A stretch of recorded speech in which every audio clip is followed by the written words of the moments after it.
How is your life affecting others? I don't have a future if I don't leave some blessings here in some people's lives that can carry on what I've started. That's next on Enjoying Everyday Life.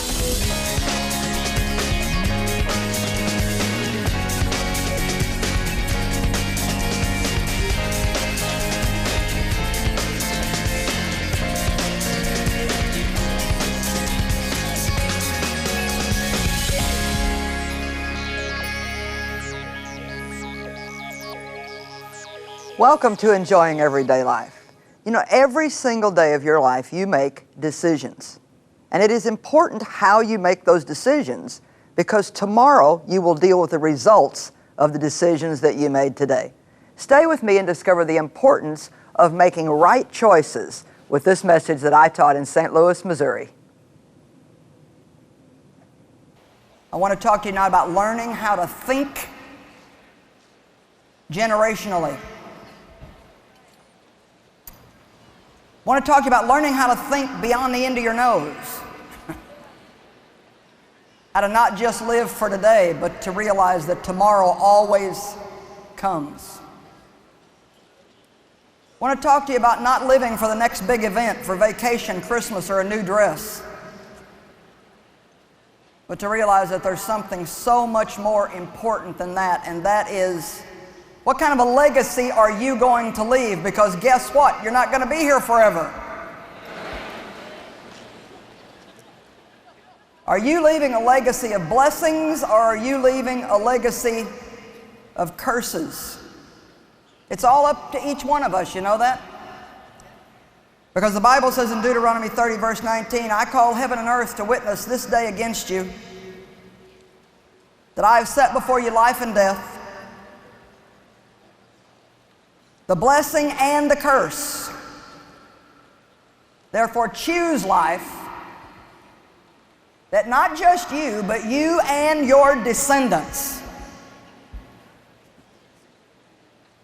that you and your descendants may live and have an awesome life. Now, some of you obviously are sitting here and you say, well, this is not even going to be for me because I don't even have any kids. Well, let me tell you something. It is for you because you may not have natural children, but you all have spiritual children. We all have a bloodline. Even if you don't have children, you still have people in your bloodline that you can and should be affecting in a positive way. We all affect people, but we don't all affect everybody in a positive way. Sad to say, sometimes we affect people in a very negative way. And sometimes even as Christians, we can hurt somebody's faith rather than help it.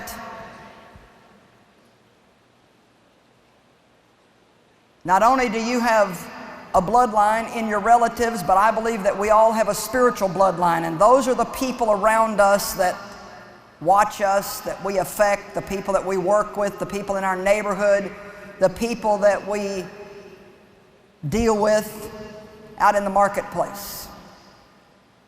There's one main point that I want to try to get across to you tonight, and that is that every decision that you make affects a whole lot of people. Every decision that you make affects a whole lot of people. And I think a lot of times in today's society, we just have this attitude, well, bless God, it's my life and I'll just do what I want to. It's really nobody's business what I do. If I want to do that, I'll just do that. But see, that's back to that Western culture, selfish, self-centered mentality where people don't really eat. And you know, this is probably going to sound bad when I say it because I know we all love our kids. But you know what? I don't think that people even think about their children like they used to generations ago. I mean, you go back and read the Old Testament, and why do you think all those genealogies are listed in the Old Testament? Why was it that every time they talked about where they were from, it was, you know, Abraham, Isaac, and Jacob, and there are pages and pages given to people's bloodlines? It's because they passed a lot on from generation to generation to generation. And you know what? I don't have a future if I don't leave some blessings here in some people's lives that can carry on what I've started.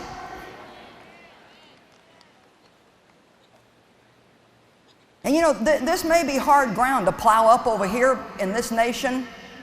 I heard some teachings along these lines when I was in Australia this past July, and when I heard the different speakers speaking about the bloodline and what we leave for our children spiritually as well as in the natural, I thought, we've got to hear this message in America.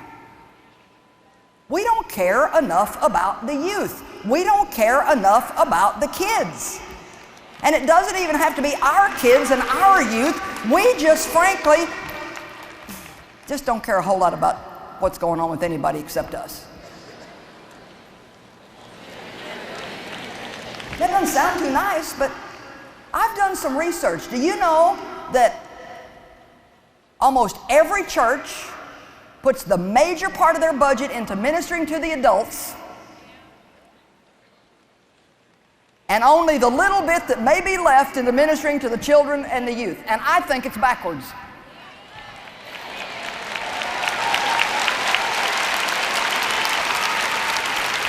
Because you know what?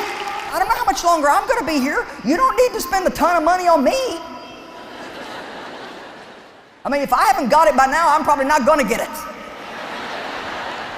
And so why not spend that money on somebody that's still 9 and 10 and 12 and 15 and 17 and 18 and 23 and 25? And you know, I think we have it backwards. We think that if we provide all these great programs for the adults, that they'll come. But you know what? I know a whole handful of people right now that are looking for a church, and you know what they want? Great youth ministry for their teenagers. Great youth ministry for their teenagers. Do you know the average youth ministry? I'm talking about taking all the churches and sticking them together. The average youth group is 12 people. Now, you may go to a church where it's got a bigger youth group, but the average youth group is 12 people. How can we expect our kids not to get involved with the world if we don't offer them anything at church but something religious? We all need to do something besides just be spiritual all the time. And our churches should be a community. It's where we need to do life together, not just go sit in a meeting together. I think people are just meeting out. We know how to go to church together, but we don't always know how to do life together. We need to know how to have real fellowship, and we need to put more time into fellowship. We need to put more time into relationships. And we definitely need to put more time into our children. Let me tell you something, parents. Do not, hear me, do not spend your life making money and ignoring your children in the process. Do not put your job first.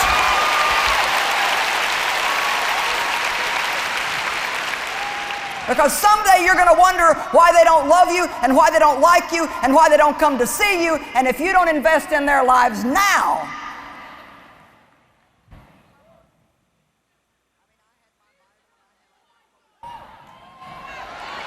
and if you don't have a child, then invest in somebody else's. Don't even dare sit here tonight and think, well, boy, man, this ain't for me. You know, I came here hurting, and I was hoping she'd teach on emotional healing, and you know, I don't even have any kids. Well, you know what? Jesus didn't have any kids either, but he went around touching them everywhere he went. Woo!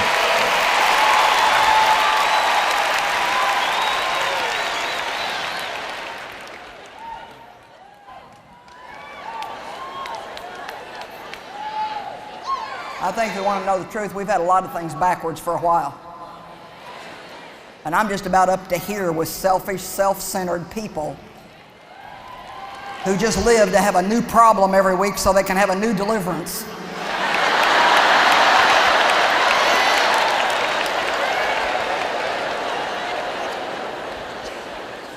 Go to Exodus 20, verse 5. Woo!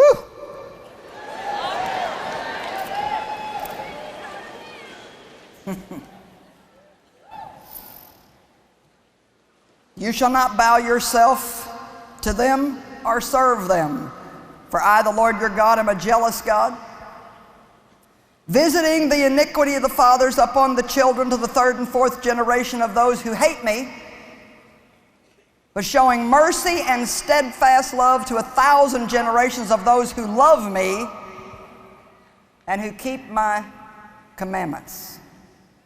So this tells me right here that my sins will affect my children to as many as 3 or 4 generations, and all you have to do, some of you especially, you can look at the people in your past bloodline. It doesn't take you very long to figure out why you've had some of the problems you've had.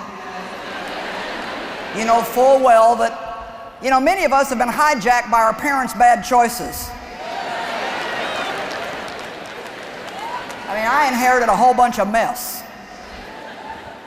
There are a lot of things that happen to us that we didn't get to choose. My father made a lot of decisions that messed my life up for a long time. But you know what I found out when I got old enough to make my own decisions? When I got old enough to make my own decisions, there was no devil in hell that could hold me in that bloodline curse.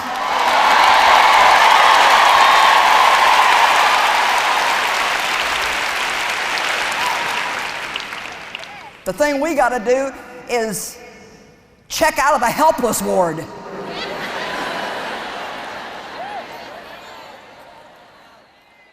So he says, I will visit the sins and iniquities of the fathers onto the third and fourth generations of people who hate me and won't serve me and don't care about me. But if I can find somebody who loves me,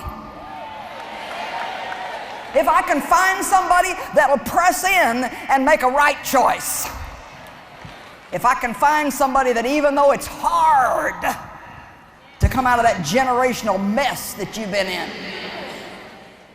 I'll give your family bloodline mercy unto 1,000 generations. 1,000 generations of those who love me and who keep my commandments. 2 families from the state of New York were studied very carefully. One was the Max Jukes family and the other was the Jonathan Edwards family. The thing they discovered in this study is absolutely remarkable, which is like begets like. Max Jukes was an unbelieving man and he married a woman of like character who lacked principle. And among their known descendants, over 1,200 were studied. 310 of their descendants became professional vagrants. 440 physically wrecked their lives by a debauched lifestyle. 130 were sent to prison for an average of 13 years each, 7 of them for murder. Over 100 of them became alcoholics. 60 became habitual thieves, 190 public prostitutes. Of the 20 who learned a trade, 10 of them learned their trade in a state prison. It cost the state $1,500,000 and they made no contribution whatsoever to society. In the same era, there was a man named Jonathan Edwards who came on the scene. And as you may or may not know, he was a great preacher. Jonathan Edwards, a man of God, married a woman of like character. And their family began and they became part of this study that was made. In their bloodline, 300 of them became clergymen, missionaries, and theological professors. 100 became college professors. 100 became attorneys, 30 judges, 60 physicians, 60 authors of good classic books, 14 presidents of universities, numerous giants in American industry that emerged from this family, 3 United States congressmen, and 1 vice president of the United States. Don't tell me that what you're around don't affect you. And don't tell me that what we do and the decisions that we make won't affect our bloodline. And I'm here to encourage you tonight, because I know some of you have had to fight the same kind of battles that I've had to fight. And we all have to fight our battles. But if you're what we will call a first-generation believer, and that means you've had to overcome a whole bunch of mess back here, you've had to really fight some intense battles, and you have had to stand your ground, and you've had to go through some stuff, not quite as bad as what Jesus went through in the Garden of Gethsemane, but some really tough stuff. And because you have made right decisions, there is a promise for you in the Word of God that God will give mercy to 1,000 of your descendants.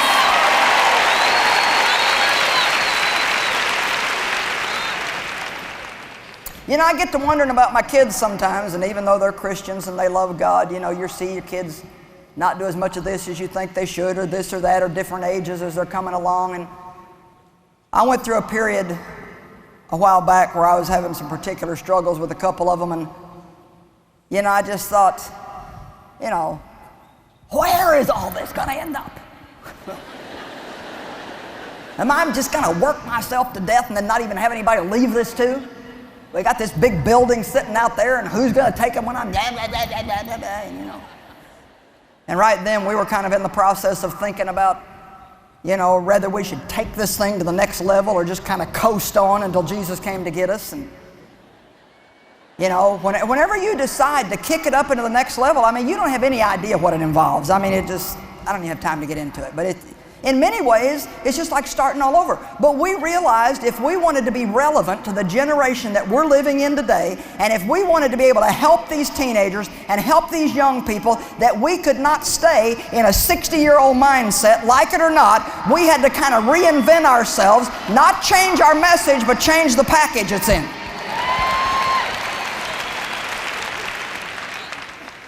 And it takes a lot of time, a lot of prayer, a lot of money, a lot of work, a lot of effort, and I just flat didn't know if I wanted to do it. Because I thought, what sense does it make if I don't have anybody to leave it to? And then God gave me some scriptures one morning, and I went hooting and hollering all over the house. And I'll read them to you.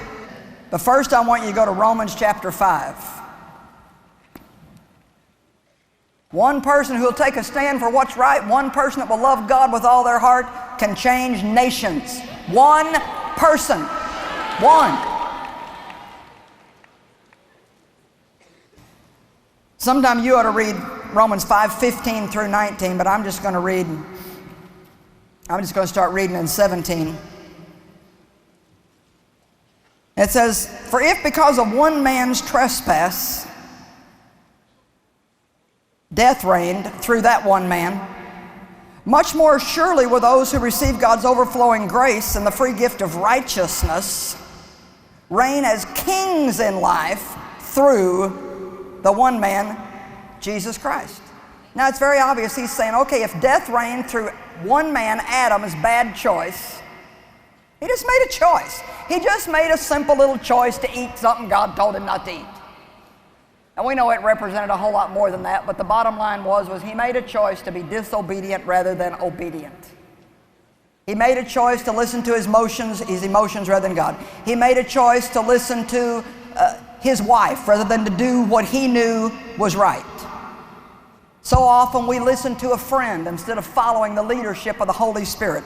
So often we'll do what we think people want us to do so we can be part of the group. But I tell you, anybody who's willing to take a stand and do what's right, I don't even think we begin to fathom the rewards that come in our life for taking a stand. And I think the reward is even greater when nobody is standing but you.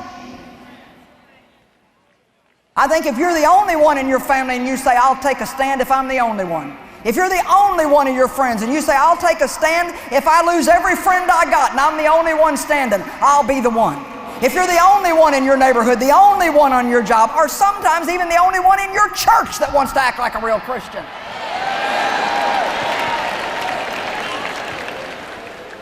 I heard the saddest thing this week.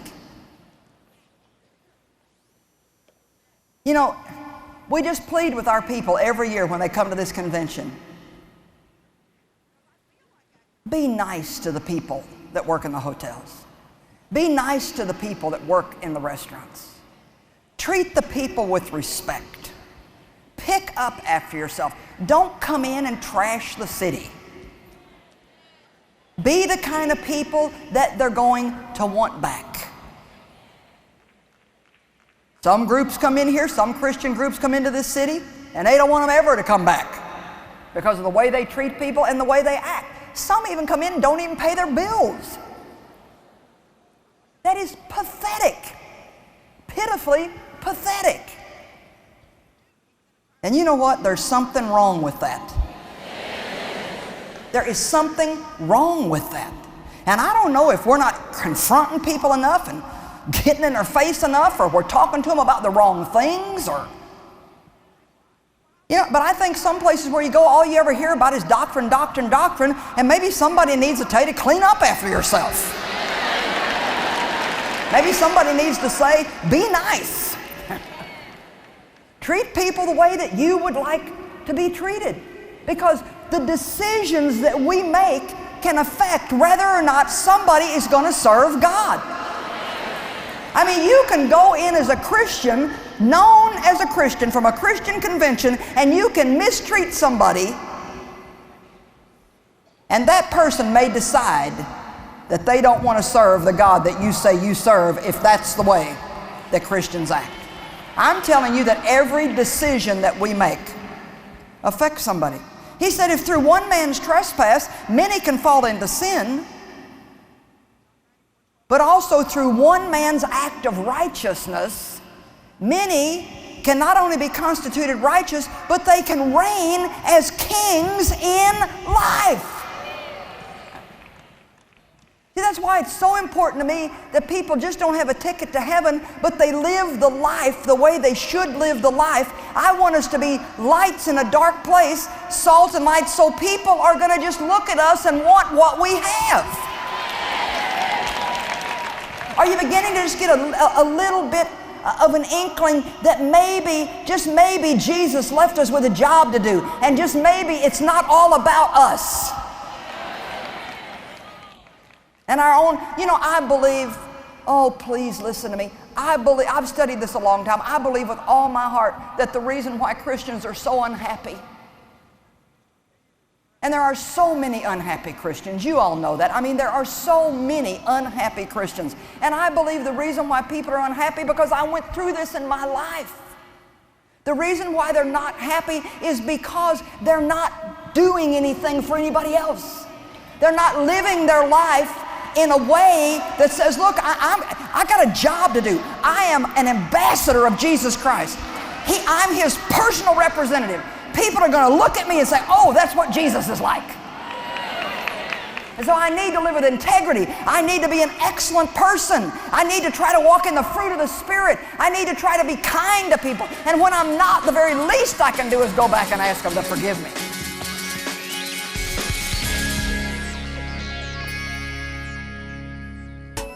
You mean more to us at Joyce Meyer Ministries than you may ever know. We appreciate you, and we thank our friends and partners for making this worldwide ministry possible. Together, we're feeding the hungry, clothing the poor, and presenting the gospel to the nations. Please contact us or visit joycemeyer.org today to share your prayer requests, find out more about our resources, see Joyce's conference schedule, and to join us in partnership as we share the love of Christ around the globe.